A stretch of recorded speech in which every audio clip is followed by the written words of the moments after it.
Lécuyer, bonjour, bienvenue au Buzz Média TDF Le Figaro. Vous êtes le directeur général de LCI. LCI, c'est la chaîne d'information du groupe TF1 qui fête les 1 an de son passage en TNT gratuite. Alors, il y a 1 an, pile, ici même, Catherine Neil, qui est la patronne de l'information du groupe TF1, venait lancer LCI et elle disait espérer atteindre 1% de part d'audience d'ici 3 à 4 ans. Vous en êtes déjà à 0,7%. Le 1%, c'est pour quand? Écoutez, objectivement, on pense que c'est atteignable courant 2018. Voilà. Donc avec 1 an, quoi. 1 an, voilà. Voilà. Donc c'est-à-dire que on est à 0,7, 0,8 là au mois de mars, au mois d'avril. On sait que l'élection présidentielle joue aussi beaucoup. On sait que ensuite après l'élection, ce sera peut-être un peu plus difficile, mais on compte renouveler la grille de telle manière qu'on puisse atteindre cet objectif des 1%. Alors la bonne santé de LCI, c'est dû à l'actualité politique, vous l'avez dit. C'est dû à Yves Calvi qui a bien installé avec 24 heures en question et qui a cristallisé les audiences, ou alors c'est dû à Vincent Bolloré qui vous a beaucoup aidé en sabotant sa propre chaîne iTélé qui est devenue CNews. Un peu de tout ça, il faut bien le dire. Il faut avoir de la chance aussi. Il faut toujours avoir de la chance. Et c'est vrai que quand fin août, on s'est lancé dans cette nouvelle aventure, on nous donnait quand même peu de chance d'exister. Voilà, on était un peu le petit pousset, il y avait France Info, il y avait beaucoup de fées penchées autour du berceau de France Info.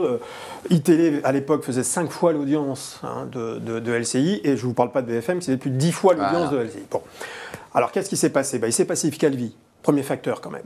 Et donc, en l'espace de quelques semaines, il s'est installé à un très haut niveau puisqu'il rassemble entre 300 et 400 000 téléspectateurs, ce qui est vraiment remarquable. Alors, on partait de quasiment zéro. 20 000. 20 000. Vous voyez, bon, donc le delta est énorme.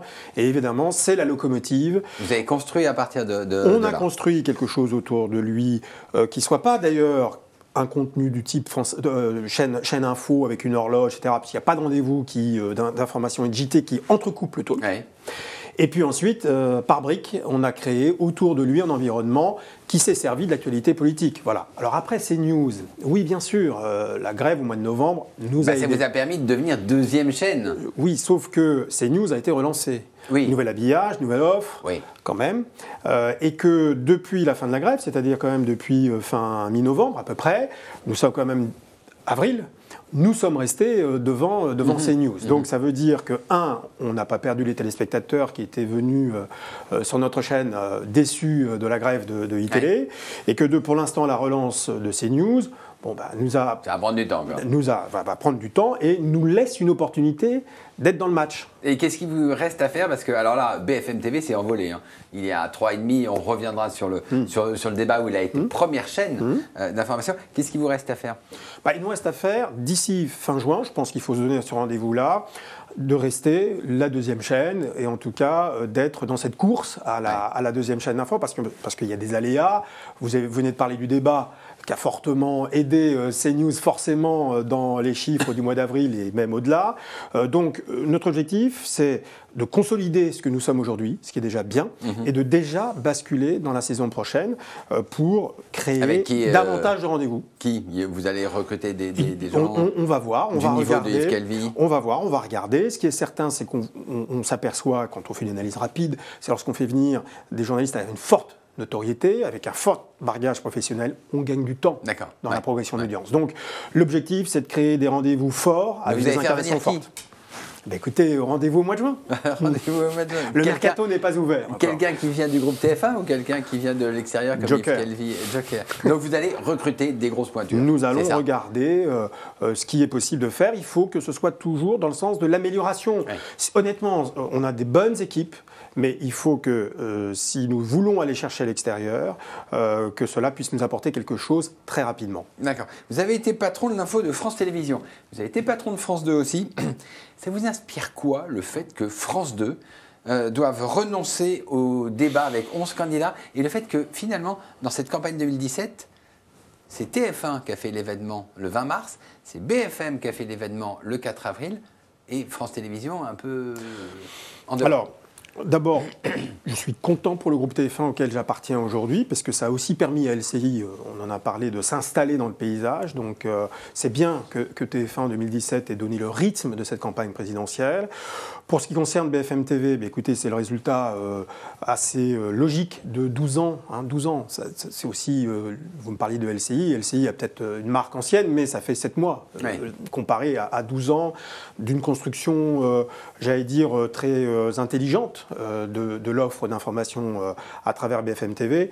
Et je pense que c'est la consécration, évidemment, de ce travail-là.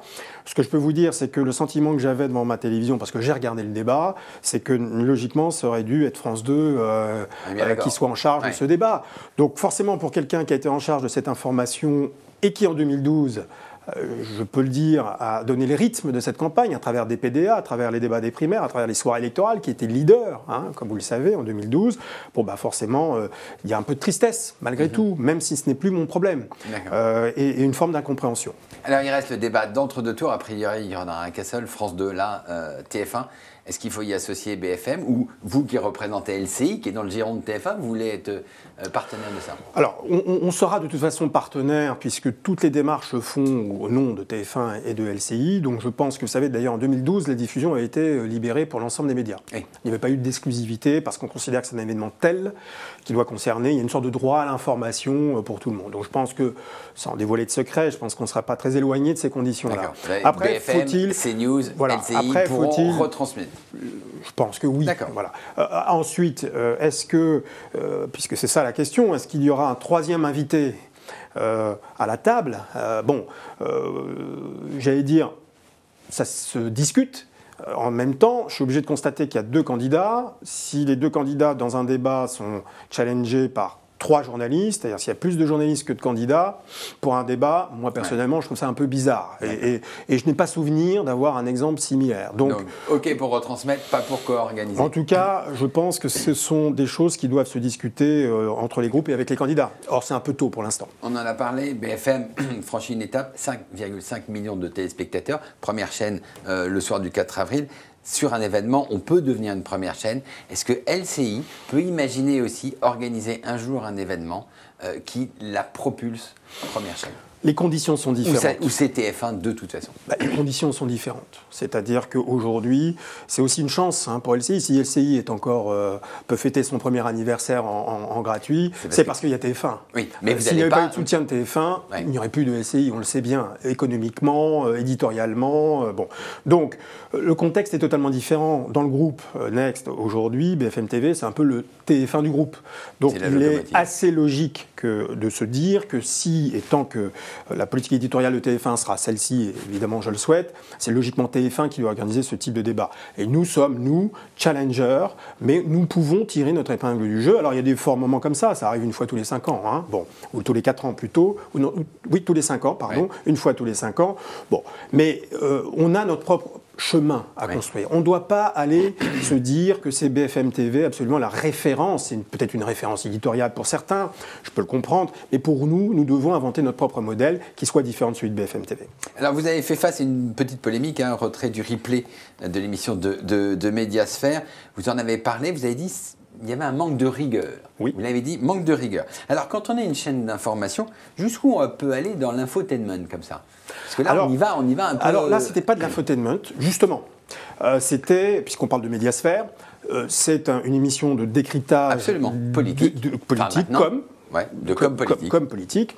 Et donc, si vous voulez, quand on vient d'aborder des sujets de fond, comme les épisodes judiciaires de certains candidats, ou qu'on utilise des mots, je pense, qui sont assez sévères à l'encontre de certains d'entre eux, je pense qu'il faut maîtriser cette parole-là. Ça veut dire qu'il faut la contextualiser, il faut rappeler les présomptions d'innocence, il faut rappeler... Et puis, tant qu'à faire, quand on parle d'affaires judiciaires, je préfère qu'on ait affaire à des vrais experts, à des vrais spécialistes, plutôt qu'à des personnes qui sont spécialisées dans la com.